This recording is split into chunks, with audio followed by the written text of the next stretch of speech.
আমি বাংলাদেশের নাগরিকদের বলবো, আর বিশেষ করে ঢাকা সাধারণ মানুষ তারা যেন নির্বিঘ্নে চলাফেরা করতে পারে, সময় মতো অফিসে বা স্কুলে, কলেজ বা তার কার্যালয় বা কার্যস্থান সেখানে যেতে পারে এবং কর্মক্ষেত্র থেকে আবার সময় মতো ঘরে ফিরে অন্তত কিছুটা সময় কাটাতে পারে। সকলের চলার জন্যই এবং সুন্দরভাবে জীবনযাপন করা, আর্থিকভাবে যেন আরও সচ্ছল হতে পারেন, এই সব কিছু বিবেচনা করেই কিন্তু আমরা বাংলাদেশের মানুষের কল্যাণের কথা চিন্তা করে বিভিন্ন কর্মসূচি বাস্তবায়ন করেছি। এটা এমন না যে একদিনে হঠাৎ করে হয়েছে।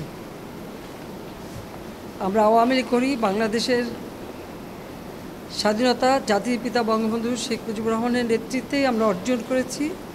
দুঃখী মানুষের মুখে তিনি হাসি ফোটাতে চেয়েছিলেন, কিন্তু শেষ করতে পারেননি। যখন যুদ্ধ বিধ্বস্ত দেশটা গড়ে কেবল অর্থনৈতিক উন্নয়নের পথে যাত্রা শুরু, তখনই কিন্তু জাতির পিতা বঙ্গবন্ধু শেখ মুজিবকে হত্যা করলে এবং আমি তো আমার বাবা, মা, ভাই সব হারিয়েছিলাম। তারপর আমি ফিরে এসেছি সেই শোক ব্যথা বুকে নিয়ে। যে দেশের মানুষ রক্ত দিয়ে স্বাধীনতা নেওয়ার চেষ্টা ব্যর্থ হতে পারে না, মানুষের জীবনমান উন্নত করতেই হবে। নিজের ছোট সন্তানদেরকে স্নেহ মমতা থেকে বঞ্চিত করেই আমি ফিরে এসেছি বাংলাদেশের মানুষের কাছে। আমি এটাও ঘোষণা দিয়েছি যে দেশের মানুষ আমার পরিবার। আমি সেই দৃষ্টিভঙ্গিতেই এই দেশটা উন্নয়ন করতে চেয়েছি। আর এটুকু দাবি করতে পারি, 2009 থেকে 24 পর্যন্ত এই বাংলাদেশ আজকে উন্নয়নশীল দেশে মর্যাদা পেয়েছে। আজকে বাংলাদেশের উন্নয়ন দৃশ্যমান। বাংলাদেশ আজকে বিশ্ব দরবারে মাথা উঁচু করে দাঁড়িয়েছে এবং যারা বিদেশে যায় তারা সেই সম্মানটা পায়, আগে যেটা পেত না। ভিক্ষুকের জাতি হিসেবে আমাদেরকে সবসময় একটা বঞ্চনা পেতে হতো, আজকে সেটা ছিল না। কিন্তু আমি জানি না যে এই যে প্রতিটি স্থাপনা তৈরি করেছি যেগুলি মানুষের সেবা দেয়, মানুষের জীবনযাত্রা সহজ করে, মানুষের জীবনকে উন্নত করে, ঠিক সেইগুলি ভেঙে সম্পূর্ণ নষ্ট করে দেওয়ার কি মানসিকতা। মেট্রো রেল, এই মেট্রো রেল করবার সময় অনেক বাধাবিঘ্ন আমাদেরকে পেতে হয়েছিল। সব কিছু অতিক্রম করে আমরা এই মেট্রো রেল তৈরি করে দিয়েছি, সময়ের আগেই আমরা করতে পেরেছি। আজকে এই মেট্রো রেলে চড়ে সেই উত্তরা থেকে একেবারে মতিঝিল পর্যন্ত নির্বিঘ্নে মানুষ যাতায়াত করছিল এবং তাদের কত সময় বেঁচে যাচ্ছিল। দিনের পর ঘন্টার পর ঘন্টা ট্রাফিক জ্যামে আটকা পড়ে থাকার যে যন্ত্রণা, সেই যন্ত্রণা থেকে মুক্তি পেয়েছিলেন। ঘরে ফিরে সময়ের আগে ঘরে ফেরার একটা সুযোগ ছিল এবং তখন বেশ কিছু সময় পেতেন পরিবারের সঙ্গে বসে অন্তত কিছু সময় কাটাতে। এই মেট্রো রেলের উপর এত আক্রমণ কেন, এটাই আমার প্রশ্ন। আমাদের মেট্রো রেল আমরা যেভাবে তৈরি করেছি, আমাদের মেট্রো রেল স্টেশনগুলি, সার্ভিস সব কিছু ছিল আন্তর্জাতিক মান সম্পন্ন। আমি পৃথিবীর বহু দেশে গেছি, আমি চড়েছিও, কিন্তু আমাদের এটা ছিল সবথেকে আধুনিক, প্রযুক্তি সম্পন্ন এবং অত্যন্ত সুন্দর দৃশ্যমান একটা মেট্রো রেল আমরা করেছিলাম। কিন্তু আজকে যে ভয়াবহ ধ্বংসের চিত্র দেখলাম, এটা বিশ্বাস হতে চায় না যে এদেশের মানুষেরা করতে পারে, কিন্তু সেই কাজই করেছে। আর আমার দুঃখ লাগে 2018 সালে যখন ছাত্ররা কোটা বিরোধী আন্দোলন করলো, আমি সাথে সাথে সেটা মেনে নিয়ে কোটা বাতিল করে দিলাম। হ্যাঁ, এর বিরুদ্ধে মুক্তিযোদ্ধা পরিবার থেকে মামলা করা হলো, সেই মামলার রায় হলো এই 2024 সালের 5ই জুন। সরকারের পক্ষ থেকে আমরা অ্যাপিল করলাম, তো মামলাটা তো আমাদের সরকারের, আমরা সরকার উচ্চ আদালতে আমরা আপিল করেছি।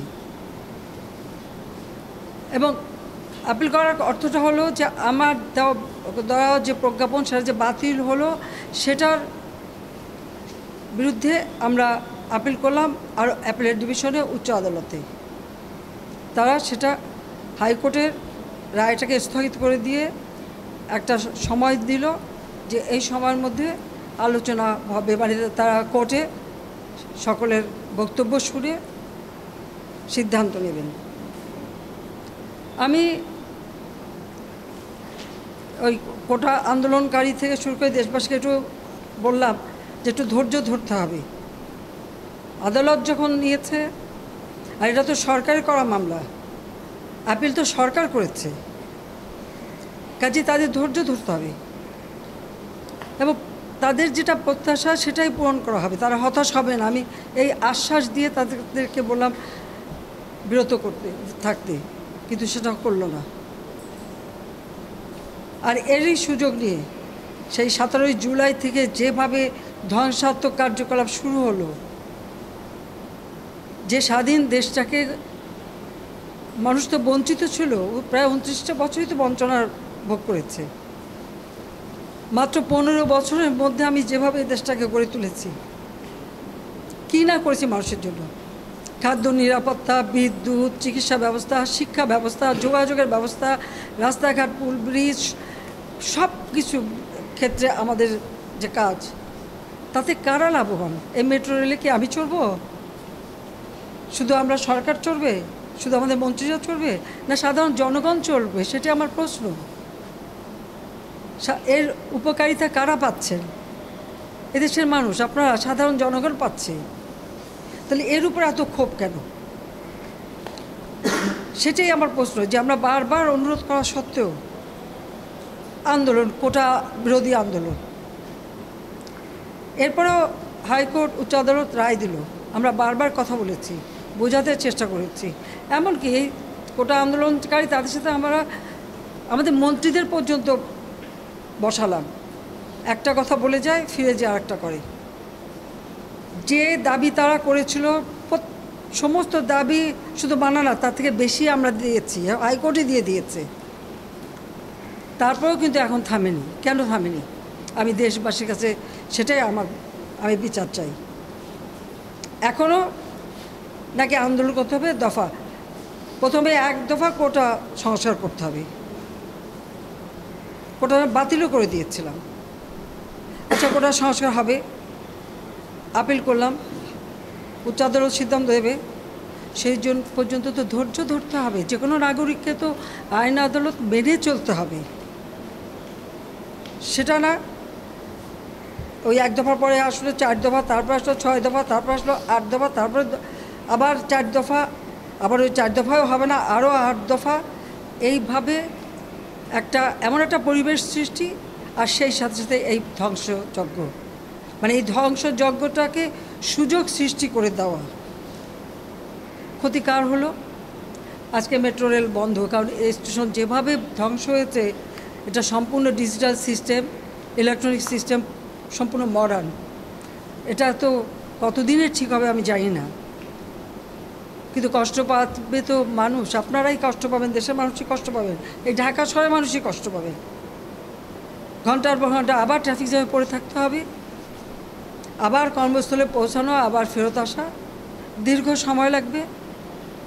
এবং ওই বসে ট্রাফিক জ্যামে কষ্ট পাওয়া, আপনাদের কষ্ট লাঘব করতে চেয়েছিলাম। তা আমি আপনাদেরকেই বলবো যে এই কষ্ট আমি লাঘব করতে চেয়েছি। এই কষ্ট আবার যারা সৃষ্টি করলো, তাদের বিরুদ্ধে আপনাদেরই রুখে দাঁড়াতে হবে, দেশবাসীকেই রুখে দাঁড়াতে হবে। এর বিচার তাদের করতে হবে।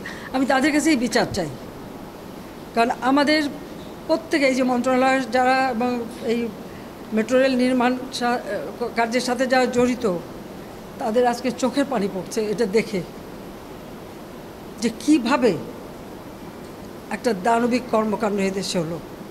আর কেন করলো? আমি তো দেশের মানুষের জীবনমান উন্নত করতেই তো কাজ করে যাচ্ছি এবং করেছি, তো এটা তো অস্বীকার করতে পারবে না কেউ।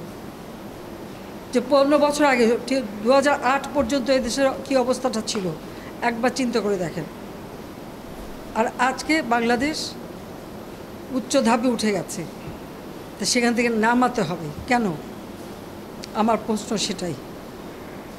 জানি না প্রশ্নের জবাব খেয়ে দেবে। দিন রাত অক্লান্ত পরিশ্রম করেছি। এই অ্যালাইনমেন্ট আমি পরিবর্তন করে এমনভাবে করে দিয়েছি যেটা দ্রুত সময় হয়, এবং সেইভাবেই এটা করা হয়েছে। আমি আরও এটা বাড়িয়ে দিয়েছি, মতিঝিল থেকে একেবারে কমলাপুর রেল স্টেশন পর্যন্ত যাবে।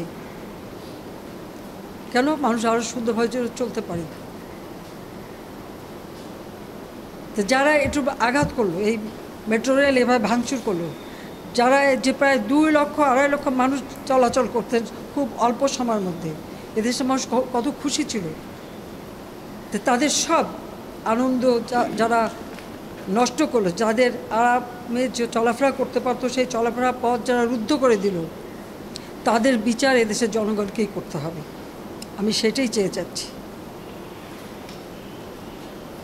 আমি নিন্দা করার ভাষা পাচ্ছি না।